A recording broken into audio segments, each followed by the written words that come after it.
चलिए ध्यान दीजिएगा इधर। आज से स्टार्टिंग है। वैसे 2 दिन पहले हमने क्लास को स्टार्ट किया था, लेकिन आज से ज्यादा स्टूडेंट्स ऐड हुआ है तो हम स्टार्टिंग आज से करेंगे कोडिंग का। क्लियर है पॉइंट? डन। देखो, पॉइंट समझना जो न्यू स्टूडेंट आए हैं। जावा आप लोग का जो है, किसी का जावा फुल स्टैक है ना? और किसी का ओनली जावा है, किसी का जावा प्लस एंड्रॉयड है ना? यही है। देखो, जावा प्लस एंड्रॉयड। अब जावा में जो एंड्रॉयड वाले हैं उसका आ जाता है कोर जावा प्लस एंड्रॉयड। अब जो जावा वाले हैं, और जावा इसमें आ गया आपका कंप्लीट जावा।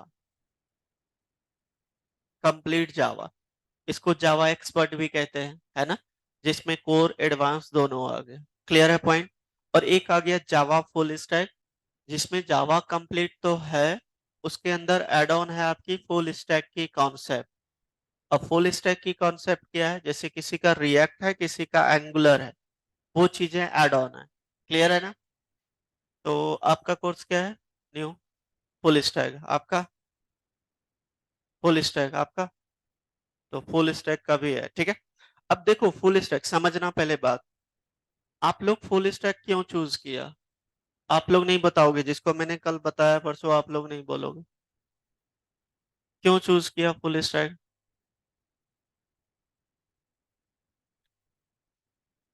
वो चीजें तो कंप्लीट जावा में भी आ सकता है आपको। आ सकता है ना? कब?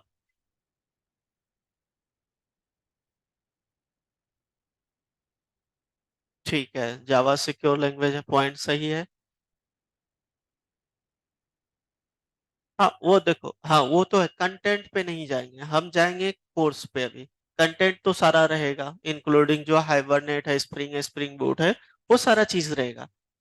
तो बेसिकली जावा फुल स्टैक और जावा कंप्लीट जावा में क्या डिफरेंस है, बात समझना। जावा जो कंप्लीट है उसमें भी आपका बैक एंड फ्रंट एंड होता है। ऐसा नहीं कि उसके अंदर बैक एंड फ्रंट एंड नहीं होता है। कंप्लीट जावा में भी वेबसाइट बनता है। जब एडवांस जावा हम लोग करते हैं, उस समय हम लोग HTML CSS जावा स्क्रिप्ट या बूट स्ट्रैप को यूज करके फ्रंट एंड डेवलप करते हैं, और बैक एंड हम लोग जावा यूज करते हैं, है ना?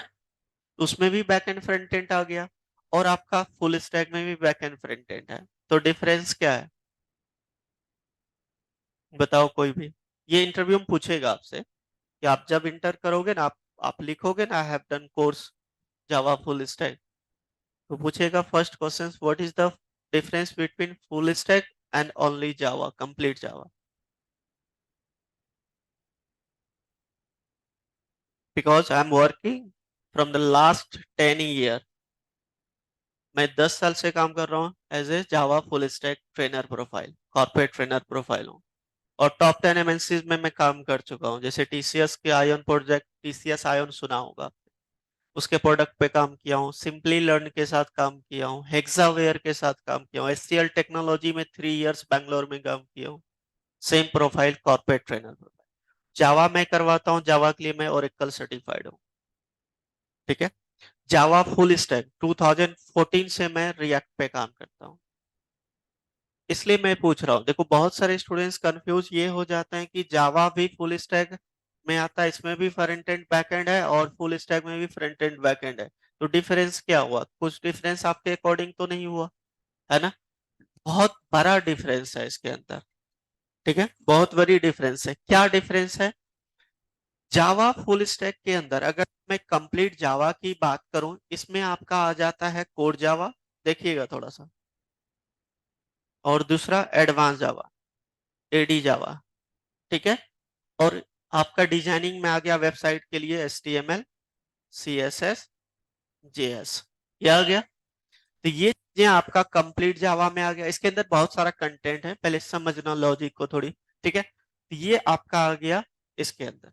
अब मैं as it is full stack के अंदर भी मैं पेस्ट कर रहा हूँ, ध्यान देना, मैंने यहाँ पे पेस्ट किया। क्लियर है? इसके अंदर ये सारी चीजें तो है, एज इट इज है। आपका इसमें ऐड ऑन हो गया React JS। क्या यूज हो गया? React JS. अब इसका क्या बेनिफिट है? तो एक जो कंपनी है ना, आज के डेट में जितनी भी कंपनी है, सब ये चाहता है कि मुझे ऐसा बंदा चाहिए जिसको बैक एंड फ्रंट एंड संभाल सके, उसको वही हैंडल करे, है ना। तो बैक एंड फ्रंट एंड के लिए आज के डेट, इससे पहले क्या होता था, बैक एंड के लिए अलग बंदा को हायर करता था, फ्रंट एंड के लिए एक डिजाइनर अलग होता था, अलग अलग होता था, ठीक है। और उसमें भी बैक एंड फ्रंट एंड होता था। और रिएक्ट को ऐड कर दिया। अब जावा फुल स्टैक में कंप्लीटली मांगता है कि जिस बंदे को जावा फुल स्टैक आता है, उसकी पैकेज नॉर्मल बंदे से कहीं डबल होता है, ठीक है। अब रिएक्ट जेएस में ऐसा क्या कर दिया जो इतनी पैकेज डबल होने लगा? रिएक्ट जेएस में आपका जो एप्लीकेशंस बनता है, सिंगल पेज एप्लीकेशंस, क्या बनता है? क्लियर है पॉइंट? अब जो आपका कंप्लीट जावा के अंदर वेबसाइट होती है ना, वो होता है आपका मल्टीपल पेजेस बनती है। तीस सेकेंड पॉइंट, आपका जब हम कंप्लीट जावा का सेकेंड पॉइंट, कंप्लीट जावा का, जब हम लोग आज से 10 साल पहले कोई भी वेबसाइट पे सर्च करते थे, कुछ भी कंटेंट मुझे चाहिए होता था, तो वो 2 मिनट 1 मिनट बफरिंग होता था, डेटा लोड करता था सर्वर से। तो उसमें क्या होता था, अगर जहां एक बंदा मैं सर्च कर रहा हूं तो फाइन है कि चल जाएगा, मतलब 2 सेकंड 10 सेकंड के बाद डेटा आ जाएगा। अगर जहां 1000 या लाख बंदे एक साथ उस डेटा को सफरिंग करेगा, ऑब्वियसली सर्वर आपका क्रैश हो जाएगा, सर्वर सर्वर नहीं ले पाएगा, ठीक है। तो क्या करेगा, जब सब कोई एक साथ लोड करेगा तो वो क्या होगा, उसी डेटा को जितनी भी उस कंपोनेंट के अंदर, उस पेजेस के अंदर जितनी डेटा होगा सर्वर से, वो सारा लोड करने की कोशिश करेगा, सर्वर करेगा, सारा लोड करने की कोशिश करेगा। तो सारा डेटा एक पेज पे हो सकता है मेरे पास बहुत सारा डेटा हो जो डेटाबेस से आएगा। अब लाखों बंदे एक साथ उसी डेटा को क्या कर रहा है, सर्च कर रहा है, तो इससे क्या हो जाएगा, सर्वर को सारा डेटा लाना पड़ेगा। उस केस में सर्वर स्लो हो जाता है, उस केस में आपका आता है फेटल एरर। क्या आता है? फेटल एरर, आपने देखा होगा। रुक जाओ, कॉल आ।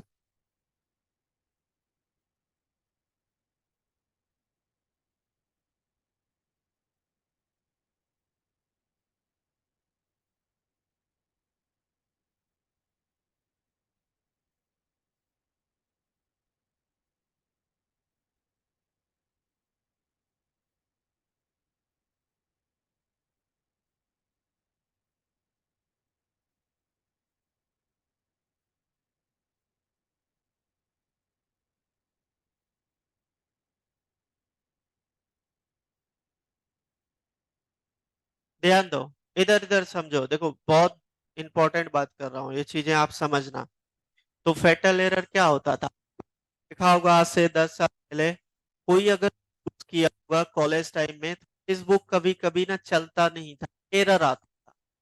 मेरे साथ बहुत बार हुआ था, जब मैं 2010 में मैंने लॉगिन एक फेसबुक पे आईडी बनाया था, तो मेरे साथ ऐसा हर 1 महीने बाद वो होता था, एक एरर आ जाता था जब लॉगिन करते थे, खास करके नाइट में, क्योंकि उस समय फ्री रहता है, सोशल मीडिया यूज करते हैं, है ना।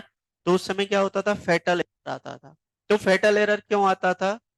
इस वजह से आता था कि कोई जितने सब कोई लॉगिन करता था, करने के बाद क्या होता था, सबका डेटा डेटाबेस सारा।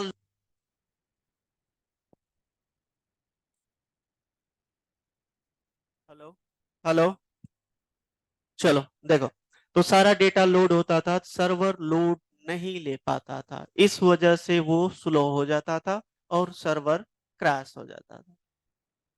उस चीज को ओवरकम किया रिएक्ट। रिएक्ट क्या कहता है कि जैसे आपने लॉगिन किया, करोड़ों मिलियंस यूजर्स है फेसबुक पे, एक साथ लॉगिन किया, तो सिर्फ जब लॉगिन करके आप डैशबोर्ड पे जाते हो, बस उतना सा ही डेटा लेके सर्वर से आता है रिएक्ट के केस। तो पूरा डेटा तो लोड हुआ ही नहीं, सिर्फ उतना ही डेटा लाया जितना आपका लॉगिन का था। जैसे क्रेडेंशियल हो गया, login, user name, password, click जैसे सही हुआ, करेक्ट हुआ, तो आपका डैशबोर्ड ओपन हो जाता है। डैशबोर्ड पे सिर्फ एक थोड़ा सा ही कोड दिखता है, जो डिस्प्ले दिखता है, जिसमें इमेज हो, कुछ स्टेटस लगाया होगा, वो चीजें आता है ना। सारा डेटा लोड नहीं होता है। तो इस केस में क्या हो गया, सर्वर को टाइम मिल गया। अब जब डेटा कब आएगा, जब आप स्क्रॉल अप करोगे, आपने इंस्टाग्राम चलाए होंगे, स्क्रॉल अप कर तो डेटा लोड होता है। तो वो रिएक्ट के कॉन्सेप्ट के अंदर आया कि जब यूजर उसको ना स्क्रॉल अप करेगा ना, तब डेटा लोड होगा, सर्वर को तो टाइम मिलेगा, सर्वर भी स्मूथली चलेगा। तो ये कॉन्सेप्ट रिएक्ट में आया। क्लियर है पॉइंट। और रिएक्ट में जब हम लोग लॉग इन करते हैं तो 1 सेकंड भी नहीं लगता है, वो आपको रीडायरेक्ट कर देता है। और वही चीज नॉर्मल वेबसाइट पे आपको 2 सेकंड 3 सेकंड वेट करना पड़ता है। तो इस वजह से रिएक्ट का कॉन्सेप्ट आया। आज के डेट में जो भी आता है जावा फुल स्टैक, जावा फुल स्टैक। फुल स्टैक क्यों है, मतलब ये है, फुल स्टैक के अंदर सिंगल पेज एप्लीकेशंस बनता है। आज से पहले जब हम लोग डेटाबेस या वेबसाइट बनाते थे तो दो दो डैशबोर्ड बनाना पड़ता था।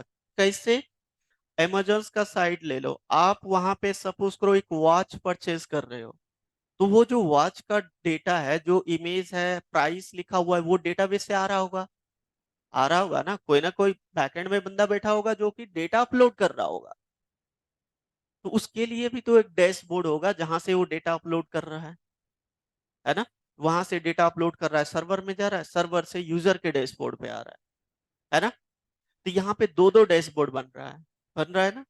तो ऑब्वियसली जब दो दो डैशबोर्ड बनेगा तो क्या होगा, आपकी वेबसाइट हैवी होगा।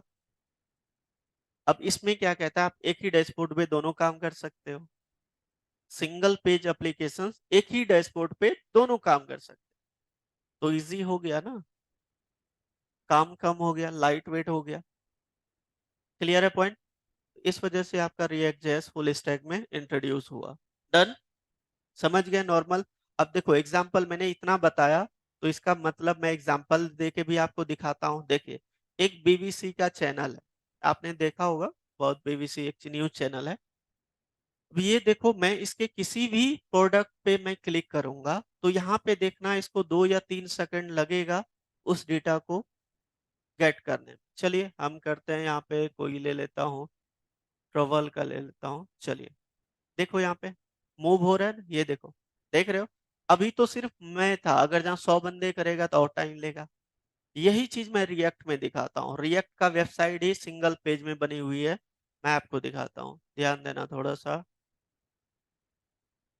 ये देखो, इसका ये प्रोडक्ट का ये है, नैव बार है ना। मैं इस पे किसी पे क्लिक करता हूँ, देखो ट्यूटोरियल पे, और यहाँ पे देखना आप 1 सेकंड भी नहीं लगेगा, आप देखना वहाँ 1 सेकंड भी लगा, मूव मतलब बफरिंग हुआ नहीं हुआ। ये कमाल है फुल स्टैक। समझ गया ना, नो डाउट। क्लियर है। ये फुल स्टैक इस तरीके से इंट्रोड्यूस हुआ। और सबसे पहला 2011 में फुल स्टैक जो रिएक्ट है, जो फेसबुक में इंजीनियर था बंदा, उसने इसको डेवलप किया। और 2013 में ऑफिशियली इसको क्या क्या अनाउंस किया। ठीक है ना। रिएक्ट को यूज करने के लिए सबसे पहला यूज हुआ है फेसबुक के अंदर रिएक्ट का। और आज के डेट में जितने सोशल मीडिया हैं सब में यूज हो रहा है आपका रिएक्ट एंगुलर दोनों। क्लियर है पॉइंट। डन। इस वजह से हम लोग फुल स्टैक चूज करते हैं। ये वर्क नहीं कर रहा है क्या, एंगुलर का भी है, बताता हूँ, 1 सेकंड। हेलो,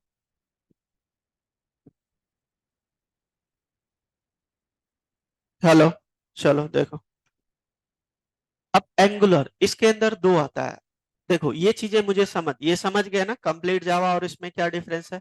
अगर जहां मैं कोई लैंग्वेज ना सीखूं, सपोज करो ना जावा सीखूं ना जावा फुल स्टैक सीखूं, 2 मिनट के लिए भूल जाओ इसको, तो आपका फुल स्टैक कोर्स भी आता है।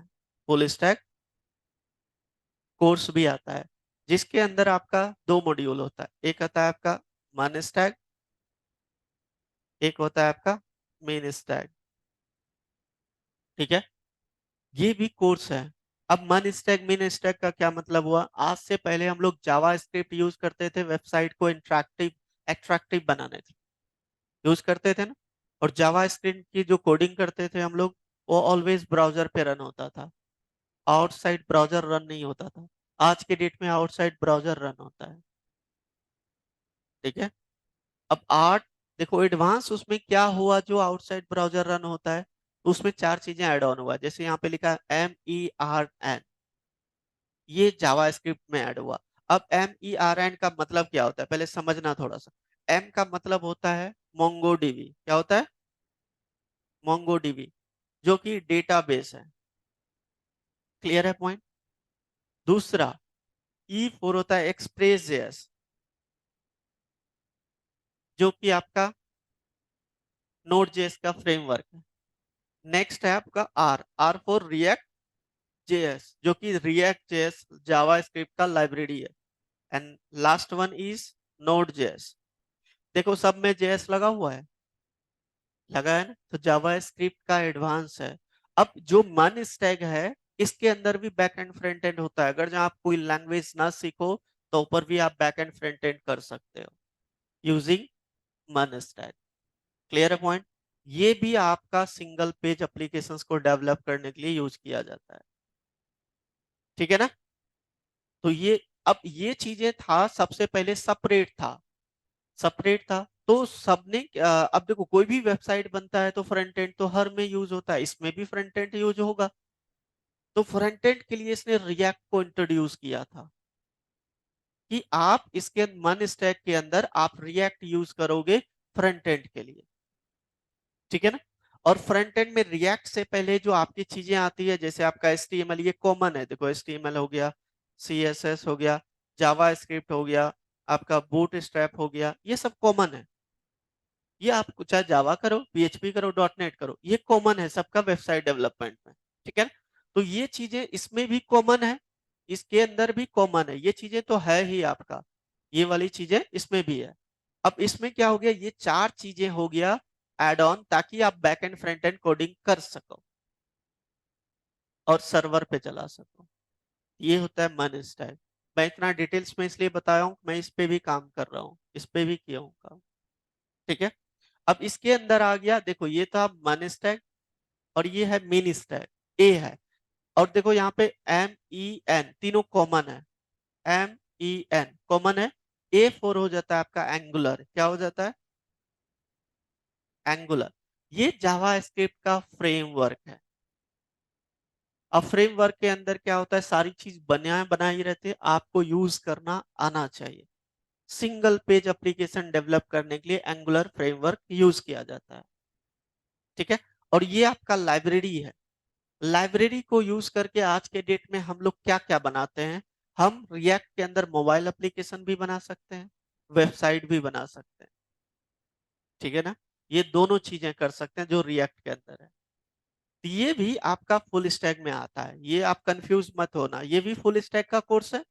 अब ये जो फुल स्टैक है आपका, नेक्स्ट ये वाला जो आपका फुल स्टैक है, ये वाला जो फुल स्टैक है, इसके अंदर लैंग्वेज ऐड हो गया, जावा ऐड हो गया विथ फुल स्टैक। देखो दो चीजें कंबाइन हुआ है, जावा प्लस फुल स्टैक। तो फुल स्टैक की भी कॉन्सेप्ट है, जावा की भी कॉन्सेप्ट है। जावा के अंदर फुल स्टैक कैसे यूज करेंगे वो चीजें के अंदर है। क्लियर है पॉइंट? डन। कोई जावा विद फुल स्टैक करता है, कोई PHP विद फुल स्टैक करता है, .NET विद फुल स्टैक, सबके साथ फुल स्टैक, क्योंकि वेबसाइट सब में कॉमन होता है। वेबसाइट तो सब में बनेगा ही बनेगा। और जब वेबसाइट की बात आया तो आपका HTML CSS बूटस्ट्रैप और फुल स्टैक यूज कर रहे हो तो रिएक्ट आएगा ही आएगा। अब रिएक्ट बोलोगे इतना यूज क्यों हो रही है आज के डेट में, क्योंकि इसके अंदर दोनों चीजें बना सकते हैं, website as well as mobile application. एक मोबाइल एप्लीकेशंस को अट्रैक्टिव अच्छा लुक देने के लिए रिएक्ट जेएस कहीं ऊपर है एंड्रॉयड से, कहीं ऊपर है, बहुत आगे है। लाइट वेट होता है क्योंकि डिजाइनिंग पे ही सारा कुछ टिका होता है, आपने आपको पता होगा। डिजाइनिंग जिस ऐप का अच्छा हो, जिस वेबसाइट का अच्छा हो, वो बहुत चलता है ना? क्लियर है पॉइंट? तो ये था आपका इस फुल स्टैक का मतलब और इस फुल स्टैक का मतलब। क्लियर है सबको? अब इसका जो हमारा जावा फुल स्टैक है, इसकी पैकेज बहुत अच्छी है आज के डेट में। अगर जहाँ बात करो कंप्लीट जावा वाले बंदे को, अगर जहाँ सपोज करो 60-70 थाउजेंड से स्टार्ट हुआ है तो इसका 1 लाख के राउंड स्टार्ट होगा। लेकिन आना चाहिए, ये याद रखिएगा। ठीक है? ये सारा क्लियर है सबको ना? अब थर्ड पॉइंट आता है यहाँ पे एंड्रॉयड वाले। अब एंड्रॉयड वाले हैं क्या कि कोई कोर जावा करके एंड्रॉयड कर सकता है। एंड्रॉयड क्या है? मोबाइल एप्लीकेशन है। आप जिसको जिसको मन लगता है एप्लीकेशन एंड्रॉयड एप्लीकेशन बनाने में, उसके लिए बेस्ट वे है कि आप जावा को चूज करके एंड्रॉयड में जा सकते हो, क्योंकि जावा एक प्रोग्रामिंग लैंग्वेज है। आज के डेट में 40 प्लस प्रोफाइल्स पे जावा वर्क करता है। जैसे आईओटी, आपने सुना होगा इंटरनेट ऑफ थिंग्स। अगर जहाँ आईओटी पे काम करना है तो जावा आने चाहिए। रोबोटिक्स पे काम करना है जावा आने चाहिए। गेम डेवलपमेंट में काम करना है जावा आने चाहिए। बिग डेटा पे काम करना है जावा आना चाहिए। क्लाउड कंप्यूटिंग पे काम करना है जावा आनी चाहिए। एंड्रॉइड पे काम करनी है जावा आनी चाहिए। एम्बेडेड सिस्टम पे काम करनी है जावा। तो जावा के लिए हजारों प्रोफाइल्स है। अब ऐसा क्यों है? क्योंकि जावा एक प्रोग्रामिंग लैंग्वेज है, सिक्योर टाइप प्रोग्रामिंग। सबसे मेन एडवांटेज है कि इसको बैंक यूज करता है। आपका जो एटीएम मशीन बना हुआ है जावा लैंग्वेज पे बनी हुई है। जावा का दूसरा है मावा लैंग्वेज, जिसको जो आर्टिफिशियल इंटेलिजेंस में एटीएम मशीन बना हुआ है, वो जावा पे बनी। आज के डेट में बोलते हैं आर्टिफिशियल इंटेलिजेंस पाइथन करके करते हैं कोई, है ना? लेकिन जावा उससे पहले कहीं यूज हो चुका है। आज के डेट में पाइथन यूज हो रहा है। आप आज के डेट में 1-2 साल से नाम सुन रहे होंगे। और जावा आज से 20 साल 25 साल पहले जब एटीएम आया होगा, आपको पता होगा कितने साल पहले आया था। उस समय जावा उसमें यूज हुआ है। क्लियर है ना? तो जावा प्रोग्रामिंग लैंग्वेज है और secure type language, strongly type language. Clear है सबको? अब मेन पॉइंट आता है कि हमने ये चीजें सीख लिया, देख लिया कि क्या क्या चीजें क्या होता है। अब इसको सीखने के लिए आपको क्या क्या करना पड़ेगा, पहले ये समझो। तो जावा कोई फ्रेमवर्क नहीं है, मैं बार बार रिपीट करता हूं, ये it is a programming language. Programming language और फ्रेमवर्क में आसमान जमीन फर्क है। आपका जो फ्रेमवर्क होता है वो किसी बंदे ने बना के दे दिया, आप उसको यूज कर रहे हो। और जो प्रोग्रामिंग लैंग्वेज होता है, जो आप बना के दोगे कोई और यूज करेगा। डिफरेंस समझना। प्रोग्रामिंग है क्योंकि जावा को एक बंदे ने डेवलप किया, और आज के डेट में हजारों प्रोफाइल्स में जावा यूज हो रहा है। तो हजारों प्रोफाइल्स में जावा जो जिसने जावा डेवलप किया उसने नहीं किया, अलग अलग बंदे ने किया उसको यूज करके। एंड्रॉयड किसने बनाया? एंडी रॉबिन ने बनाया। जावा वाले में जेम्स गोसलिंग ने जावा बनाया, एंड्रॉयड तो नहीं बनाया। लेकिन एंडी रॉबिन ने जावा को यूज करके एंड्रॉयड बना दिया। क्लियर है ना पॉइंट? तो जावा आज के डेट में हर जगह यूज होता है। तो अब इसको सीखने के लिए मुझे क्या करना पड़ेगा? ये स्ट्रांगली टाइप प्रोग्रामिंग लैंग्वेज है। तो सबसे पहले मैं बताऊंगा सी प्लस प्लस। इसलिए अब मैं सी प्लस प्लस क्यों बता रहा हूं भाई? सी क्यों नहीं बता रहा हूं?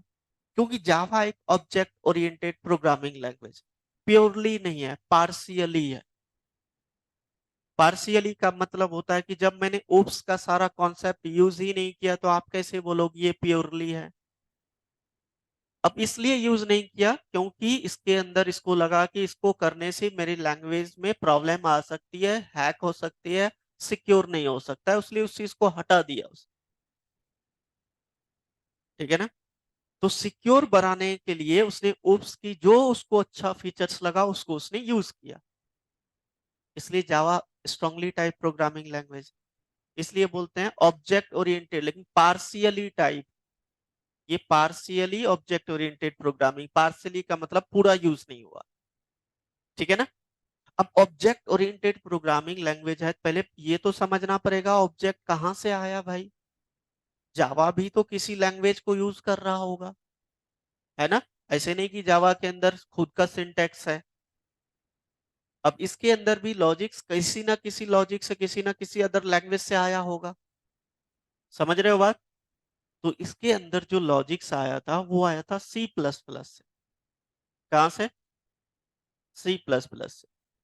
क्योंकि सी प्लस प्लस में ही इंट्रोड्यूस किया गया था ऑब्जेक्ट ओरिएंटेड प्रोग्रामिंग का कॉन्सेप्ट। क्लियर है पॉइंट? अब इससे पहले आपको मैं सी क्यों नहीं बताया? देखो मैंने सी इसलिए नहीं बताया, सी लैंग्वेज, क्योंकि सी अभी सीखने का अब टाइम नहीं है। क्योंकि अभी वो चीजें सीखना है जो आगे यूज होने वाला है। लेकिन अगर जहां सी आता है, वेल एंड गुड है, बहुत अच्छी बात है। ठीक है ना। अगर जहाँ नहीं आता है तो कोई टेंशन वाली बात नहीं, चिंता वाली कोई बात नहीं, क्योंकि सी प्लस प्लस जो है वो सी का ही एक्सटेंशन है। एक्सटेंशन का मतलब क्या होता है, उसकी सारी चीजें इसके अंदर है। पॉइंट समझना है ना। सी की सारी चीजें सी प्लस प्लस के अंदर है। तो जब सी प्लस प्लस के अंदर सारी चीजें हैं तब तो मुझे जावा सीखने के लिए सी प्लस प्लस की रिक्वायरमेंट है, और मुझे सारी चीजें इसके अंदर मिल रहा है, तो मुझे सी की जरूरत तो नहीं है फिलहाल। क्लियर है ना। तो सी प्लस प्लस के अंदर इंट्रोड्यूस किया गया ओप्स का कॉन्सेप्ट। अब आप लोग बुक में पढ़ोगे ना, उसमें लिखा है सी लैंग्वेज 1979 में डेवलप किया गया, लेकिन एक्चुअल में सी प्लस प्लस का इंट्रोडक्शन जो इंट्रोड्यूस हुआ 1983 में। 1979 में इसका नेम दिया गया था C with classes. C plus plus की सारी कॉन्सेप्ट, क्योंकि देखो जब जिस बंदे ने इसको डेवलप किया, सी को किसने किया था डेवलप, डेनिस रिची। और सी प्लस प्लस बीजर ने स्टॉप स्टॉप, तो एक ही लैब में किया था। तो उस बंदे ने क्या किया, सी की कॉन्सेप्ट यूज करके, सी की कॉन्सेप्ट यूज करके इसने उप्स का कॉन्सेप्ट बनाया, उप्स की लॉजिक्स डिफाइन किया। अब उप्स सी में क्या कमी था जो उसको ये बनाना पड़ गया। सी में फंक्शनल ओरिएंटेड प्रोग्रामिंग होता था, फंक्शनल ओरिएंटेड, और functional oriented programming language secure नहीं माना जाता है। अब क्यों नहीं माना जाता है, क्यों, अगर जब मैंने एक फंक्शन बनाया, उस फंक्शन के अंदर ग्लोबली डेटा मैंने डिक्लेयर कर दिया, और कोई और भी फंक्शन बनाया उस डेटा को डायरेक्टली एक्सेस कर रहा है, तो एक डेटा को मल्टीपल अगर जहां फंक्शन एक्सेस कर ले विदाउट एनी रिस्ट्रिक्शन, ये तो गलत है ना, फिर आपका डेटा सिक्योर कहाँ रहा। तो उस चीज को ओवरकम करने के लिए, और दूसरा पॉइंट, वो कोड रीयूज नहीं हो पा रहा था।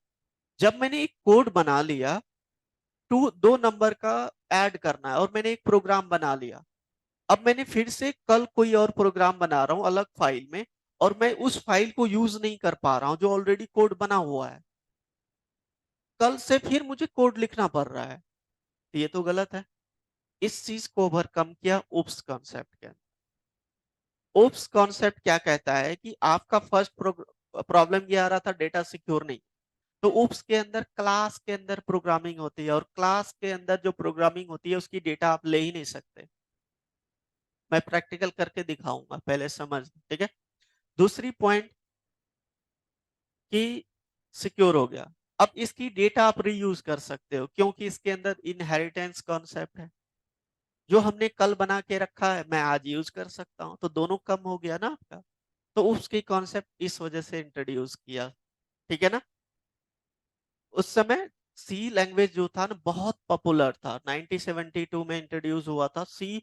बी को, बी लैंग्वेज को कम किया था, बी में प्रोग्रामिंग बहुत ज्यादा करना पड़ता था, उसकी चीज को रिड्यूस करके सी लैंग्वेज में किया था, ठीक है ना।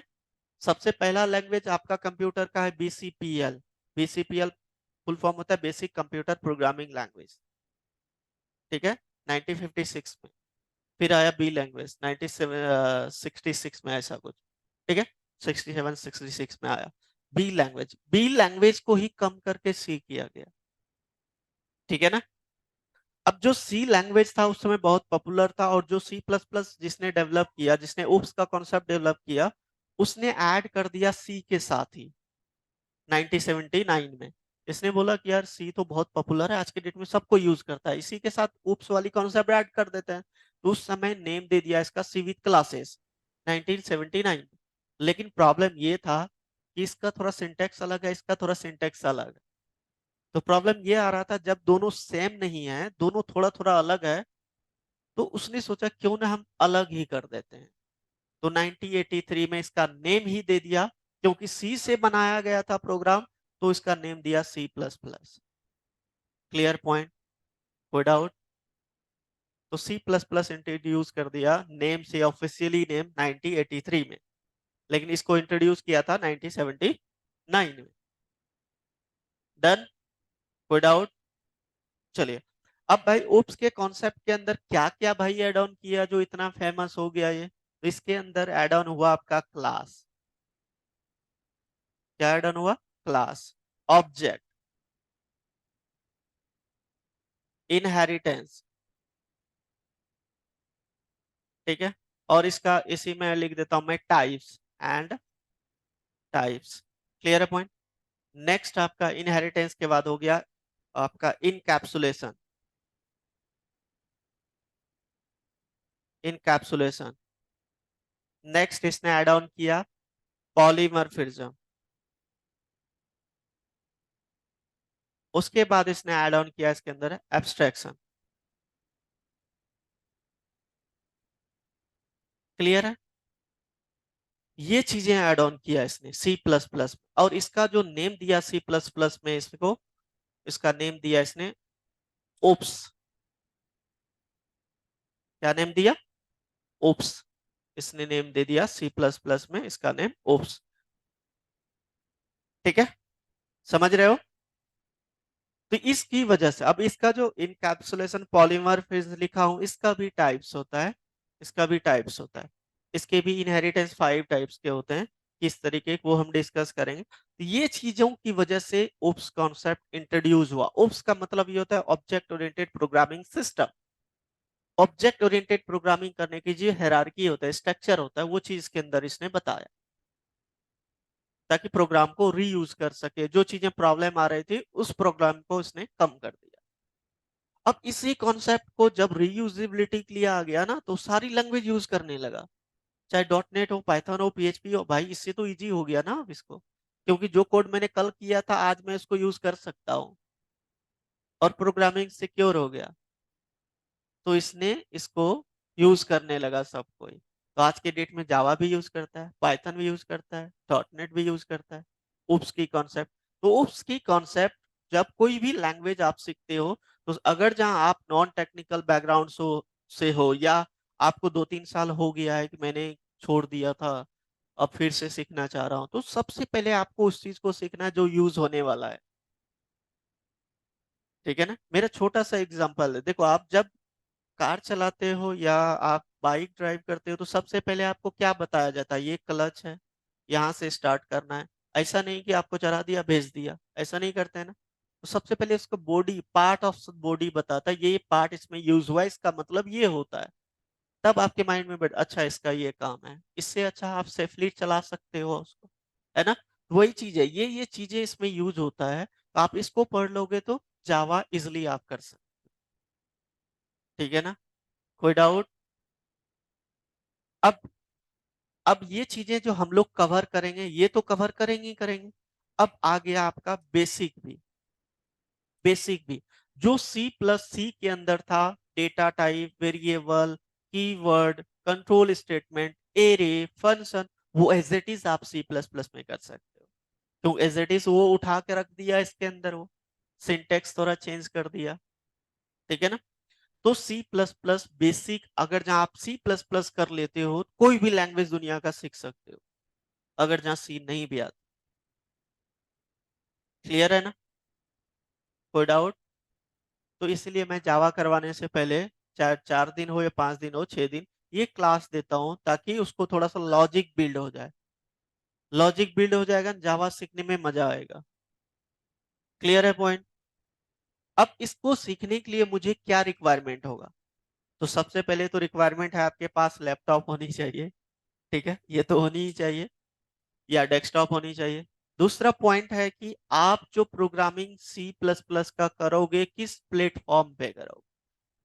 और आपने कॉलेज लाइफ में यूज किया होगा सी के लिए आप टर्बो सी प्लस प्लस, आप वो भी यूज कर सकते हो, ऐसा नहीं कि हम नहीं कर सकते। टर्बो सी यूज कर सकते हैं, ठीक है ना। लेकिन आज के डेट में आपको पता है कि एडवांस हो रही है टेक्नोलॉजी, तो एडवांस चीजें यूज करोगे तो कम मेहनत करना पड़ेगा, है ना। आज के डेट में आप देव सी प्लस प्लस यूज कर सकते हो। ये जो सॉफ्टवेयर है ना, ये क्या सॉफ्टवेयर है? ये आईडीई है। आईडीई का मतलब होता है इंटीग्रेटेड डेवलपमेंट इन्वायरमेंट सॉफ्टवेयर। इसके अंदर वो सारी चीजें उसने रख दिया है जो सी प्लस प्लस प्रोग्रामिंग करने के लिए चाहिए होगा। ठीक है ना। इसने टर्बो में भी वही चीजें रख दिया, और सी प्लस प्लस, देव सी प्लस प्लस में सी सी प्लस प्लस की सारी चीजें, लाइब्रेरीज उसने रख दिया, उस सॉफ्टवेयर सॉफ्टवेयर ही बना दिया। क्या आप इसको यूज करोगे ना, तो आप सी प्लस प्लस की प्रोग्रामिंग कर सकते हो। क्लियर है? अब दूसरा, आज के डेट में आपने वीएस कोड सुना होगा, है ना? वीएस कोड भी कर सकते हो। उसके अंदर क्या होता है कि वीएस कोड, अब देखो वीएस कोड सबसे बड़ा एग्जांपल है, जावा स्क्रिप्ट में बना है। जो वीएस कोड आईडीई ही है ना, वो जावा स्क्रिप्ट में बना है। तो जावा स्क्रिप्ट की यूजेस देखो आज के डेट में कहाँ कहाँ हो रहा है, ठीक है? और वीएस कोड के अंदर मुझे क्या करना पड़ेगा, कंपाइलर ऐड करने की जरूरत है सी प्लस प्लस का, ठीक है? ये है, ये यूज कर सकते हो आप। लेकिन मैं रिकमेंड करूंगा आप देव सी प्लस प्लस यूज करो, ठीक है ना? क्योंकि इसमें ऐड करने की कुछ जरूरत नहीं है, जब वही सी के लिए बना है तो हम ऐड क्यों करें, है ना? तो मैं आपको रिकमेंड करूंगा देव सी प्लस प्लस करो। क्लियर है पॉइंट? कोई डाउट किसी को, कोई क्वेश्चंस हो तो पूछ लेना, ठीक है? अब इसको हम लोग डाउनलोड कहाँ से करेंगे, तो हम सबसे पहले इसको डाउनलोड करेंगे गूगल से इसको, ठीक है ना? डाउनलोड देव सी प्लस प्लस, इसको डाउनलोड करेंगे, ठीक है ना? अब डाउनलोड कैसे करेंगे, देखो यहाँ पहले सॉफ्टवेयर को डाउनलोड करवा देता हूँ। मैंने कल करवाया था बहुत को, जिसका भी नहीं हुआ आज मैं करवा देता हूँ, ठीक है? एक बार देख लो। उसके बाद हम प्रोग्रामिंग पे चलेंगे, बात करेंगे सी प्लस प्लस की बेसिक, ठीक है? चलिए, अब डाउनलोड कैसे करेंगे, तो आप यहाँ पे सर्च करना देव सी प्लस प्लस डाउनलोड। जब आप डाउनलोड पे क्लिक करोगे, सर्च करोगे, तो आपके पास आएगा यहाँ पे सोर्स 4G, ठीक है? इस पे क्लिक करना, तो आपके पास यहाँ पे देखो है ना डाउनलोड का, इस पे क्लिक कर लेना। क्लिक करोगे, ये डाउनलोड कुछ ही सेकंड में स्टार्ट हो जाएगा। ये देखो मेरा डाउनलोड स्टार्ट हो गया ना? क्लियर है? तो मैं डाउनलोड में कल कर चुका हूँ, ये देखो नीचे आ रहा है आपका, ये देखो है ना डाउनलोड। तो आप लोग डाउनलोड कर लेना। डाउनलोड करने के बाद आपको कुछ नहीं करना है, आपके यहाँ पे डाउनलोड फोल्डर में आ जाएगा। ये कहाँ पे आया है देव सी प्लस प्लस, ये इसको डबल क्लिक करके इंस्टॉल कर लेना और कुछ नहीं करना है। Next next next next, that's it. Clear है? कोई डाउट? जब इसको इंस्टॉल कर लोगे, तो यहाँ पे प्रोग्रामिंग करना है, तो आप क्या करोगे, मैं कल एक फोल्डर बनाया था, इसको मैं डिलीट कर रहा हूँ। एक फोल्डर बना रहा हूँ जिसके अंदर आप जो भी प्रोग्रामिंग करोगे सेफ रहेगा, स्टोर रहेगा। उसके लिए हम एक फोल्डर बना देते हैं। फोल्डर का नेम दे दिया मैंने 11C++। 11 o'clock का बैच है, इसलिए मैंने वही नेम दे दिया। कुछ भी दे सकते हो, ABCD, डजेंट मैटर। जब आप इंस्टॉल कर लोगे, आप डेस्कटॉप पे इस तरीके का आइकन आएगा। देखो यहाँ पे आ रहा है मेरा। क्लियर है? अगर जहाँ किसी का नहीं आया, तो यहाँ पे देव सी प्लस प्लस सर्च कर लेना। देखो यहाँ पे ऐप आएगा, ये वाली नहीं, ये तो सेटअप है यहाँ पे, ठीक है? इसको आप ओपन करना। जब ओपन करोगे ये खाली दिखेगा। आपको क्या करना है, एक यहाँ पे न्यू पे जाके सोर्स फाइल, जहाँ पे सोर्स फाइल का मतलब क्या होता है, जहाँ पे प्रोग्रामिंग करेंगे, कुछ कोड लिखेंगे, सोर्स फाइल पे क्लिक करना है। और ये सेव नहीं है, सेव नहीं है तो कैसे करोगे सेव, तो यहाँ पे कंट्रोल S कर लो। और फोल्डर जहाँ पे डेस्कटॉप पे मैंने अभी क्रिएट किया, ये देखो है ना, तो यहाँ पे जाके डबल क्लिक करके इसका नेम दे दो। नेम कुछ भी दे सकते हैं, A.ABCD कुछ भी दे सकते हैं, लेकिन .cpp लगाना है। CPP का मतलब C प्लस प्लस, ठीक है? .cpp मैंने सेव कर दिया। देखो मेरा ये सेव हो गया। और मैं फाइल में चेक भी कर लेता हूँ कि मेरा सेव हुआ कि नहीं। डेस्कटॉप पे 11C, ये देखो आ गया, C प्लस प्लस का एक्सटेंशन भी आ रहा है। हो गया। अब मैं यहाँ पे बेसिक स्टार्ट करने वाला हूँ सी प्लस प्लस का। तो सी प्लस प्लस क्या कहलाता है, देखो C plus plus is a, समझना, general purpose compiled based and object oriented programming language. Clear है? अब इसका मतलब क्या हुआ भाई, ये मैंने कल भी बताया था, आज मैं इसलिए रिपीट कर रहा हूँ क्योंकि आप लोग न्यू आए हैं, तो इस चीज को समझना। देखो C plus plus is a general purpose. General purpose का क्या मतलब हुआ, कि आपने देखा होगा किसी भी किराना स्टोर में लिखा रहता है जनरल किराना स्टोर, लिखा रहता है ना? आपने देखा होगा जो अपने वी मार्ट पे भी लिखा रहता है जनरल, ऐसा कुछ वर्ड लिखा रहता है। और बहुत सारे शॉप पे मैंने देखा है किराना वाले जो मिल्क उल्क मिलते हैं, जो डेली की चीजें मिलती है डेली यूजेस का, आप वहां पे देखो वो जनरल किराना स्टोर या जनरल चीजें ऐसा लिखा रहता है ना? तो जनरल का मतलब क्या होता है कि आपकी जो रिलेटेड जो चीजें आपको रिक्वायर्ड है, बेसिक चीजें, वो सब चीजें मिल जाएगा, है ना? क्लियर है? अब यहाँ पे जनरल का मतलब होता है कि आप लो level software, high level software दोनों बना सकते हो। एक शॉप की भी सॉफ्टवेयर बना सकते हो, एक बड़े से मॉल का भी सॉफ्टवेयर बना सकते हो डेटा को मैनेज करने। क्लियर है? क्योंकि सिस्टम प्रोग्रामिंग होती है, सी प्लस प्लस क्या, सिस्टम प्रोग्राम। जो डेस्कटॉप पे, डेस्कटॉप क्या है आपका, एक सिस्टम है। अब सिस्टम की प्रोग्रामिंग के लिए जैसे कि सॉफ्टवेयर हो गया, अकाउंट का सॉफ्टवेयर हो गया, बीएलसी हो गया आपका, जो एप्पल फोन को यूज करता होगा तो उसमें यूज होता है आपका आईओएस ऑपरेटिंग सिस्टम, है ना? और आईओएस पे प्रोग्रामिंग करने के लिए आपको आनी चाहिए सी लैंग्वेज, सी और सी प्लस प्लस। पता है? नहीं पता है? आईओएस, ये देखो, ऑपरेटिंग सिस्टम।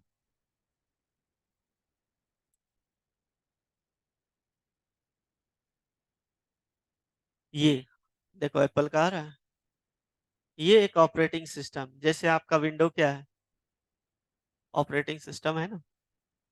ये आईओएस होता है, ठीक है, ऑपरेटिंग सिस्टम, ये एप्पल। और ये आईओएस पे काम करने के लिए आपको सी सी प्लस प्लस की नॉलेज होनी चाहिए। देखो यहाँ पे लिखा भी है, देखो पढ़ लो, रिटेन इन, लिखा है ना? दुनिया का सबसे बड़ा मतलब कॉस्टली फोन बोल सकते हो, आईफोन, है ना? और वो जो है उसकी सॉफ्टवेयर इसमें बना हुआ है। तो सी सी प्लस प्लस की ऐसा नहीं कि डिमांड है, जिसको अच्छे तरीके से आता है ना, वो सी प्लस प्लस में भी जॉब ले सकता है। बड़ी बड़ी कंपनी इसको रिकमेंड करती है। अब इतनी बड़ी एप्पल अगर जहाँ आपको हायर करे तो कम पैकेज में थोड़ी देगा, 1-2 लाख थोड़ी देगा आपको, अच्छी पैकेज में देगा ना। तो ये चीजें हैं, तो ये देखो स्विफ्ट हुआ, ऑब्जेक्टिव सी हुआ, सी सी प्लस, ये सारा यूज होता है इसके अंदर। डन। तो इसीलिए यहाँ पे लिखा है मैंने जनरल पर्पस, कि हर एक टाइप की सॉफ्टवेयर आप बना सकते हैं। अब दूसरा पॉइंट है यहाँ पे कंपाइल बेस्ड, लिखा है मैंने, लिखा है ना? कंपाइल बेस्ड का क्या मतलब होता है? आपको पता है जो हमारे कंप्यूटर है, जो हम कोड लिखते हैं वो नहीं समझता है। वो हमारे तरह थोड़ी होता है जो हमारी बातों को समझेगा। आप समझ जाओगे, मैं बोलूंगा आप वहां चले जाओ, आप आज चले जाओगे, यहाँ आ जाओ, आप आ जाओगे, आप समझ जाओगे मेरी इंस्ट्रक्शन को। वही इंस्ट्रक्शन कंप्यूटर नहीं समझेगा। तो कंप्यूटर सबसे लो लेवल लैंग्वेज को समझता है, उसको बोलते हैं बाइनरी, बाइनरी फॉर्म में समझता है। तो कंप्यूटर आप जो बाइनरी फॉर्म होता है उसको 1 0 के फॉर्म में रिप्रेजेंट करते हैं। अब 1 0 के फॉर्म में ही क्यों रिप्रेजेंट करते हैं भाई, बताओ? जो जिसको मैंने बताया वो नहीं बताना, कल जिसको बताया, यस। बिल्कुल। जब किसी सर्किट में करंट जा रहा होता है उसमें 1 को रिप्रेजेंट करते हैं, और जब नहीं जा रहा होता है तो 0, क्योंकि कंप्यूटर इलेक्ट्रॉनिक डिवाइस है, डेफिनेशन ही कहता है it is a electronic device. Clear है ना पॉइंट? तो ये चीजें अब इसी फॉर्म में समझता है, जब ये कंपाइल होता है तो इसी फॉर्म में आ जाता है ताकि कंप्यूटर समझ सके इंस्ट्रक्शन, ठीक है? अब तीसरा पॉइंट है ऑब्जेक्ट ओरिएंटेड। अब ये फीचर सी प्लस प्लस में है कि आप क्लास के अंदर भी प्रोग्रामिंग कर सकते हो, ठीक है? ताकि वो ऑब्जेक्ट से कॉल हो, मतलब कि एक क्लास की प्रॉपर्टी को कॉल करने के लिए ऑब्जेक्ट के थ्रू ही कॉल कर सकते हैं। जैसे इस ये क्लास है, जावा क्लास है, जहां आपको किसी किसी को आपसे काम होगा तो यहाँ पे जाना पड़ेगा, और यहाँ पे मैं परमिशन दूंगा तभी आप जाओगे क्लास के टाइम पे। तो वही चीज होता है यहाँ पे, अगर जब क्लास की प्रॉपर्टी एक्सेस करना है तो ऑब्जेक्ट बनाना पड़ेगा। तो इसमें ऑब्जेक्ट ओरिएंटेड प्रोग्रामिंग लैंग्वेज होती है। क्लियर है?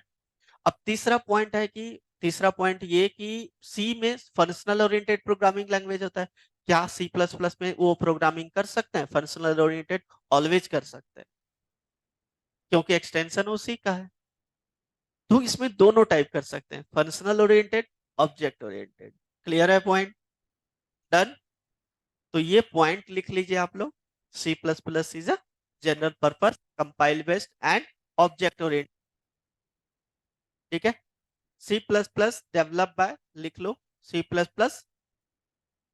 प्रोग्रामिंग लैंग्वेज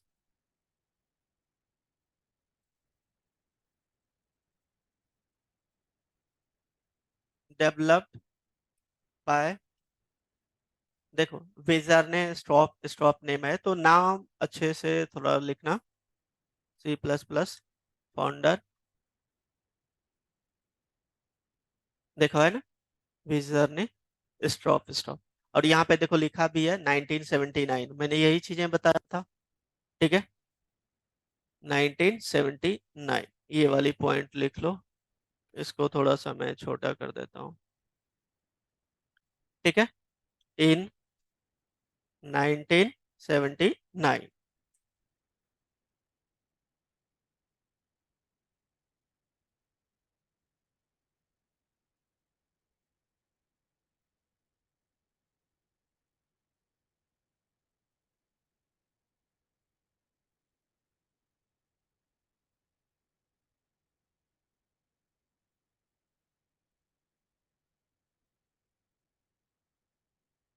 नेक्स्ट पॉइंट में लिख लेना, वी कैन क्रिएट और वी कैन या डेवलप, वी कैन क्रिएट और develop low level software as well as high level software in C++, right, C++ लिख लेना,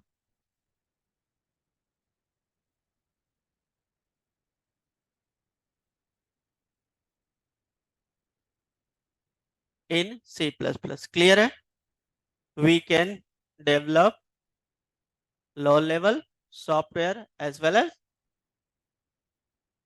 हाई लेवल सॉफ्टवेयर, है ना। अब देखो सॉफ्टवेयर भी दो तरीके होता है, डिटेल्स में बता देता हूँ आपको, एक होता है सिस्टम सॉफ्टवेयर, एक होता है एप्लीकेशन सॉफ्टवेयर, है ना। सिस्टम सॉफ्टवेयर ऑपरेटिंग सिस्टम हो गया आपका, जो सिस्टम, और एप्लीकेशन सॉफ्टवेयर हो गया जैसे डेटाबेस हो गया, VLC हो गया, जो उस सिस्टम के अंदर यूज होगा। और एक चीज याद रखना, अगर जहाँ आपका जो सिस्टम सॉफ्टवेयर है काम नहीं करेगा तो एप्लीकेशन सॉफ्टवेयर कभी काम नहीं करेगा। अब एग्जांपल के थ्रू समझो, देखो ये मेरा बॉडी पार्ट है, ये सिस्टम सॉफ्टवेयर है समझ लो, ये हैंड है, आप ईयर है, नोज है, और बोल रहा हूँ, है ना, ये बॉडी ऑफ पार्ट है, किसका, एक सॉफ्टवेयर का। अगर जहाँ मेरा सॉफ्टवेयर ये कनेक्टेड कहाँ है, हार्ट से है, अगर जो यही बंद कर देगा काम करने तो हाथ करेगा, नहीं करेगा ना, कुछ भी नहीं करेगा।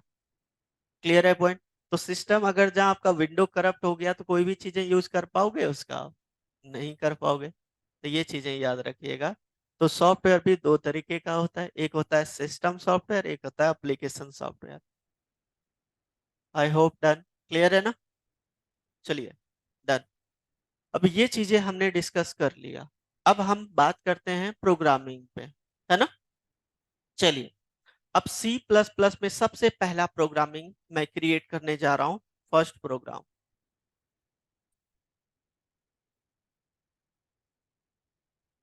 ठीक है, इन C++, देखिए मैं उस चीज को समझाऊंगी, आप लोग सबको इधर देखिए। चलिए, अब यहाँ पे हम लोग लिखते थे सी हैज इंक्लूड, लिखते थे ना, hash, and then stop writing, कोई भी राइट मत करना, मैं आप लोग को टाइम दूंगा, ऐसा नहीं कि मैं सिर्फ करवा के भगा दूंगा, नोट कर लो चले जाओ, नहीं, यहाँ करवाऊंगा, पहले देख लो एक बार, अगर जहाँ आप समझ जाते हो तो करने की जरूरत नहीं है, कभी भी कर लोगे, नहीं समझोगे तो रटने वाली बात। देखो, तो यहाँ पे हम लोग लिखते थे सी में studio.h, studio.h इसलिए लिखते थे क्योंकि वो स्टैंडर्ड फॉलो करता था, स्टैंडर्ड इनपुट आउटपुट को। यहाँ पे हम लोग ओप्स की क्लासेस की प्रोग्रामिंग करेंगे तो उसकी तो लाइब्रेरीज अलग होगा, तो उसका लाइब्रेरी होता है आईओ स्ट्रीम, क्या होता है, आईओ स्ट्रीम। अब यहाँ पे डॉट एच मैं इसलिए नहीं लगा रहा हूं क्योंकि ये मॉडर्न कंपाइलर है, ये उसको सपोर्ट नहीं करता है, चीजों को कम कर दिया। यही चीज आप टर्बो यूज करोगे तो आप डॉट एच लगाओगे। क्लियर है ना? कोई डाउट? चलिए नेक्स्ट पॉइंट। अब हम लोग सेकंड में लिखते थे hash include conio dot H, लिखते थे ना सी में, किया होगा। यस, मैं बताऊंगा, एक्सप्लेन करूंगा, सारा कुछ करूंगा वन बाय वन। ठीक है, तो हम लोग सी की बात करते हैं थोड़ा सा। सी में हम लोग क्या राइट करते थे यहाँ पे? Hash include conio dot H, किए होंगे आपने। तो वो जो कोनियो डॉट एच होता था उसका क्या काम होता है? तो कंसोल पे आउटपुट डिस्प्ले करने के लिए जो लाइब्रेरीज होती थे उसके अंदर होता है ना। और उस चीज को होल्ड करने के लिए जब तक मैं कोई भी की प्रेस ना करूं तब तक स्क्रीन होल्ड हो, उसके लिए गेट सी एच लगाते। आपने सी किया होगा तो पता होगा। वैसे कोई टेंशन वाली बात नहीं, मैंने क्या बताया, मैं सब करवाऊंगा, नहीं भी किया है तो कोई बात नहीं है। ठीक है, ऐसा उसमें होता है, ये चीजें बता रहा हूं। ठीक है, अब यहां पे हम लोग यूज करते हैं यूजिंग नेम, क्या लिखा, स्पेस एसटीडी। अब इस दोनों लाइन का मतलब अब समझाऊंगा। देखो हैश इंक्लूड क्या होता है? एक डायरेक्टरी है, हेडर फाइल है। अब इसके अंदर बहुत सारा हो सकता है। हैश का मतलब होता है डायरेक्टरी। अब जैसे आपने देखा होगा किसी के घर के आगे भी लिखा रहता है हैश हाउस नंबर 23, लिखा रहता है ना। कोई बड़ा सा घर होगा तो उसके आगे लिखा रहता है। अब इसका मतलब क्या होता है? उस घर के अंदर बहुत सारे रूम्स होंगे, बहुत सारे फैमिलीज रहते होंगे, है ना। तो इसलिए ये हेडर फाइल है। अब किस चीज का भाई हेडर फाइल है? ये मैंने लिखा आईओ स्ट्रीम। आईओ, आई का मतलब होता है इनपुट, ओ का मतलब होता है आउटपुट, स्ट्रीम का मतलब होता है क्लास। जैसे हम बोलते हैं ना, आप कौन से स्ट्रीम से पास आउट हो? कोई बोलता है बीटेक स्ट्रीम, है ना। कोई बोलता है बीटेक में सीएससी। टेक में भी आपका चार पांच आता है ना, सीएस आता है, इलेक्ट्रिकल आता है, मैकेनिकल आता है, सिविल आता है। कोई कोई बताता है मैं सिविल से क्या हूँ, कोई मैकेनिकल से, अलग अलग स्ट्रीम से पास आउट। तो स्ट्रीम के मतलब हुआ क्लास। इसके अंदर जो है, ये जो है, ये क्लास की लाइब्रेरी को इंक्लूड करेगा। ओप्स, ये तो ऑब्जेक्ट ओरिएंटेड क्लास के अंदर जो प्रोग्रामिंग होती है। क्लियर है पॉइंट? कोई doubt? Second point, using name space STD लिखा है। ये आप सिर्फ टर्बो में लिखते हो, यही चीज आप टर्बो सॉरी देव सी प्लस प्लस में लिखते हो। यही चीज आप टर्बो यूज करोगे ना, उसमें लिखोगे hash include conio dot H, वहां पे वही लाइन लिखोगे। यहाँ पे उस लाइन को रिप्लेस कर दिया क्योंकि ये मॉडर्न कंपाइलर है। अब यहाँ पे इसका क्या होता है? यहाँ पे ये इसका क्या रोल है देखो कि मैंने क्या बताया था, सी और सी प्लस प्लस मतलब सी की सारी प्रोग्रामिंग इसके अंदर आप कर सकते हो। तो ये स्टैंडर्ड क्या है? कंटेनर है। इसको कंप्लीट लाइन को हम लोग बोलते हैं कंटेनर। जो आपकी ऑब्जेक्ट टाइप की प्रोग्रामिंग करोगे उसकी भी इंफॉर्मेशन सेव करेगा, फंक्शनल वाली प्रोग्रामिंग करोगे उसकी भी इंफॉर्मेशन इसके अंदर रहेगा। क्लियर है पॉइंट? कंटेनर मैं लिखा दूंगा, समझो इस बात, ठीक है ना। क्लियर है पॉइंट? कोई डाउट? कंटेनर का मतलब समझे ना। जैसे बोलते हैं ना कि एक कंटेनर मंगवाओ, मुझे यहाँ से सामान शिफ्ट करवाना है। कंटेनर का मतलब होता है मेरे पास बहुत सारा सामान है और सारे सामान को एक दूसरी जगह पे लेके जाना है। ये कंटेनर है, इसके अंदर सारी प्रोग्रामिंग की इंफॉर्मेशन रहेगी, होल्ड करेगा। तो भी हम इसके अंदर कोडिंग करेंगे। क्लियर है पॉइंट? जैसे हमारे घर का गार्डियन होता है, पेरेंट्स होता है ना। हम दिन भर में अगर जहाँ कोचिंग गए तो मुझे पता है कि मेरा बेटा इतने बजे कोचिंग गया है, उसकी इंफॉर्मेशन रखते हैं, रखते हैं ना, नहीं रखते हैं? देखो वहां ऐसे ही बोलते हैं। हाँ का मतलब, तो पेरेंट्स जो इसका इंफॉर्मेशन रहता है कि हम क्या कर रहे हैं, कहाँ क्या किए, है ना। वही चीज होता है इसके अंदर, क्या लॉजिक्स क्या प्रोग्रामिंग कर रहे हैं उसकी इंफॉर्मेशन रहता है। कंटेनर है ये, ठीक है ना। अब किसी भी प्रोग्रामिंग को करने के लिए हम सी प्लस प्लस में एक मेथड होता है, दोनों में कॉमन मेथड होता है। जैसे होता है आपका वॉइड मेन या इंट मेन। क्या होता है? किया होगा ना आप लोगों ने, किया है। फर्स्ट ईयर आपने तो नहीं किया होगा, क्यों? आपका तो आया भी नहीं होगा अभी, अब आएगा।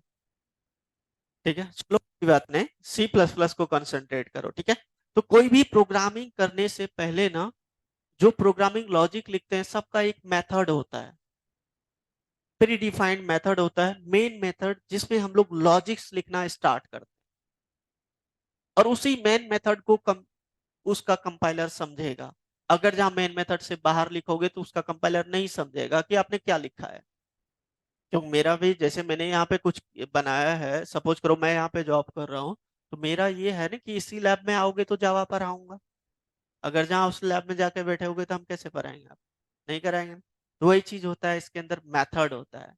तो मेन मेथड का रिटर्न टाइप इंट ले लो या वॉइड ले लो। इंट का मतलब होता है क्या, रिटर्न करना, रिटर्न करना। वॉइड का मतलब होता है नो रिटर्न टाइप, ठीक है। और मेन मेथड का ऑलवेज नेम रहता है मेन, इसके अंदर, ठीक है। जावा के अंदर भी आप लोगों, एक मैंने जावा करके आया, आपको पता होगा, public static void main, main. अच्छा एक चीज बताओ, वहां पे जो हमने स्टैटिक कीवर्ड है उसका क्या रोल है, आप बताइए। स्टैटिक कीवर्ड का अपने मेन मेथड में क्या रोल है, क्या काम है, नहीं किया है।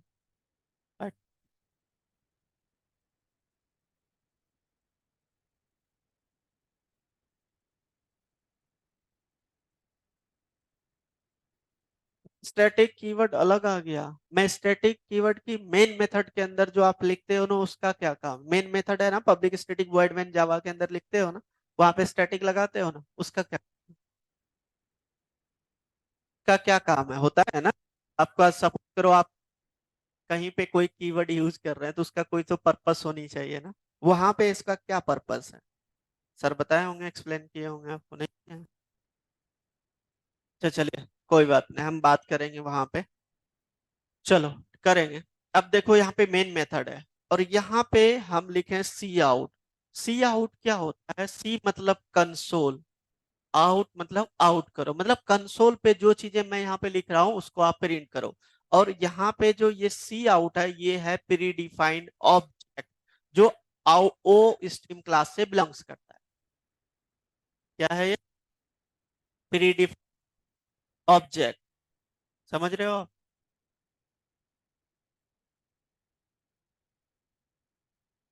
समझ आ रहा है आप लोग को? ये जो हमने सी सी आउट हम लोग यूज करते हैं कोई भी चीज को प्रिंट करवाने के लिए सी प्लस प्लस, जैसे सी करते हैं print, और यहाँ पे करते हैं सी आउट, और वही जावा में system dot out dot print L N, ठीक है। ये सी आउट, आउट एक प्री ऑब्जेक्ट क्यों बता रहा हूँ, सी प्लस प्लस यूज कर रहा हूँ। सी प्लस प्लस में आपका जो कॉन्सेप्ट है वो है आपका क्लास ओरिएंट, ऑब्जेक्ट ओरिएंटेड। तो ऑब्जेक्ट ओरिएंटेड, ऑब्जेक्ट तो क्या होता है, आपका क्लास का ही ऑब्जेक्ट बनता है ना। तो ऑब्जेक्ट यहाँ पे सी प्लस प्लस जो है आपका, जो हमने सी आउट लिखा है इन सी प्लस प्लस, ये देखो क्या लिखा है, सी आउट इज एन ऑब्जेक्ट, ठीक है। और ये किस क्लास से बिलोंग्स करता है, देख रहे हो आप लोग, विजिबल है नहीं है। चलो मैं इस लाइन को कॉपी कर लेता हूँ, और यहाँ पे मैं थोड़ा सा आपको इस चीज का कॉपी पेस्ट कर देता हूँ। अब विजिबल है ना। देखो C out object in C plus plus is an object of class IO stream, यही चीज मैं बताया। ओ स्ट्रीम ये जो इसी क्लास से बिलोंग करता है, लेकिन सी लिखा है तो सी मतलब होता है आउट, सी मतलब कंसोल, तो कंसोल पे जो आउटपुट का है वो इसके अंदर लाइब्रेरीज भरा हुआ है। क्लियर है पॉइंट, कोई डाउट? और ये it is defined in the IO stream header file, it is use to display the output to the console, to the console. Clear है पॉइंट, कोई डाउट, समझ रहे हो आप लोग? चलो, अब सी आउट ये जो मैंने लिखा है इसका क्या मतलब होता है, ये ऑपरेटर कहलाता है। और ऑपरेटर आपने पढ़ा होगा, relational operator, less than, greater than, less than. तो यहाँ पे ये ऑपरेटर इस ऑब्जेक्ट को रिप्रेजेंट करने के लिए यूज किया जाता है। अगर जहाँ ऑपरेटर ये यूज नहीं करोगे तो ये वर्क नहीं करेगा, क्योंकि क्लास की प्रॉपर्टीज को एक्सेस करने के लिए ऑब्जेक्ट बनाता है, ये कोई क्लास नहीं है यहाँ पे, ये प्री डिफाइंड ऑब्जेक्ट है ना। तो इसकी प्रॉपर्टी मुझे मुझे इसको यूज करना है तो आपको ये वाली चीज सिंटैक्स दिया है, इसके साथ ही करोगे तो ये वर्क करेगा। जब हम लोग क्लास बनाएंगे, क्लास का ऑब्जेक्ट बनाएंगे तो उसमें ये बनाने की जरूरत नहीं है, क्योंकि क्लास का हमने खुद ऑब्जेक्ट बनाएंगे। यहाँ तो हमने ये खुद बनाया ही नहीं, उसने दिया है, मैं यूज कर रहा हूँ। ये सिंटैक्स है, क्लियर है। अब यहाँ पे डबल कोट में मैंने लिखा hello, hello C plus plus, ऐसा कुछ लिख लिया। और मैंने यहाँ पे सेमी, और सेमी कॉलन यहाँ पे आपका मैंडेटरी है। क्या है? आपको लिखना ही लिखना पड़ेगा। क्लियर है पॉइंट? तो ये आपका सी आउट, और ये मेन मेथड है जहां पे हम लोग लॉजिक लिखना स्टार्ट करते हैं, जहां से स्टार्ट करते हैं। और ये चीजें तो आपका कंटेनर है, और ये आपका हेडर फाइल। क्लियर है ना सारी पॉइंट? कोई डाउट नहीं? चलिए अब इसको रन करते हैं। इसको 2 मिनट के लिए कट कर लेता हूं मैं यहाँ से, फिर मैं पेस्ट कर दूंगा। कम रन करने के लिए यहाँ पे एग्जीक्यूट पे क्लिक करोगे, नीचे है कंपाइल एंड रन, एक ही साथ कंपाइल हो जाएगा, रन हो जाएगा। एरर आया तो एरर प्रिंट करेगा, नहीं तो इसका एक कंसोल ओपन हो जाएगा। देखो हेलो सी प्लस प्लस आ गया कंसोल पे, ब्लैक कलर का कंसोल आता है ना। क्लियर है? तो कोई एरर नहीं था, ये मेरा प्रिंट कर दिया, ये देखो। क्लियर है ना? कोई डाउट? तो ये फर्स्ट प्रोग्राम है, और इसको मैंने यहाँ पे आपको एक्सप्लेन किया है कि ये चीजें, ठीक है। नोट कीजिए आप लोग इसको।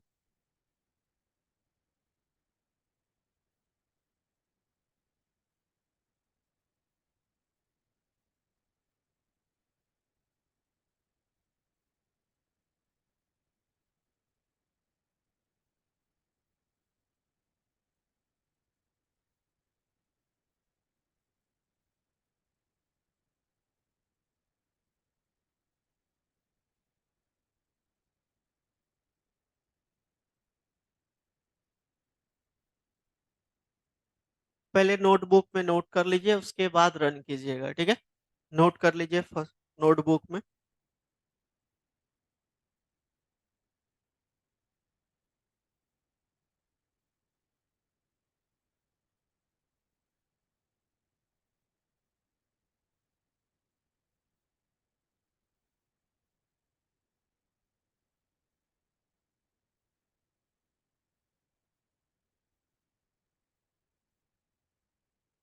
पीछे का कोई भी चीजें याद नहीं रखना। सपोज यहाँ पे जो भी जावा भी करके आए हो जैसे एक दूसरे सर के पास, तो उसको भूल जाओगे। अब स्टार्टिंग से करना है, ठीक है। हाँ तो उसको छोड़ दो। अब यहाँ से समझो कि सी प्लस, पहले देखो एक चीज पे कंसंट्रेट करना। अभी जब हम सी प्लस प्लस को कर रहे हैं ना, तो हमें जावा के बारे में सोचना ही नहीं है, ठीक है। अभी मुझे सिर्फ ये समझना है कि ये क्या होता है, इसके बारे में सोचना है। क्लियर है?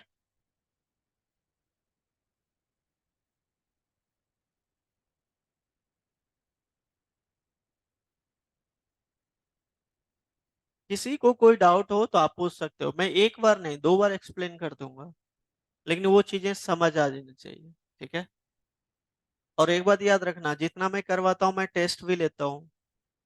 अगर जहाँ क्लियर नहीं हुआ तो फिर मैं शिफ्ट करवा देता हूँ दूसरे ट्रेनर के पास, क्योंकि जो पढ़ेगा नहीं तो उसको मैं रख के क्या करूंगा। तो इसलिए पढ़ना है, ठीक है।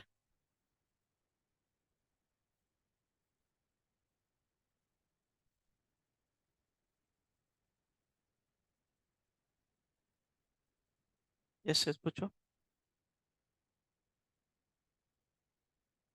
हाँ ये रिटर्न टाइप होता है। अब रिटर्न टाइप हमारे पास दो होते हैं, एक होता है वॉइड और एक होता है इंट। ये रिटर्न का क्या मतलब होता है, मैं अपने थोड़ा सा अपने लैंग्वेज में समझाता हूँ।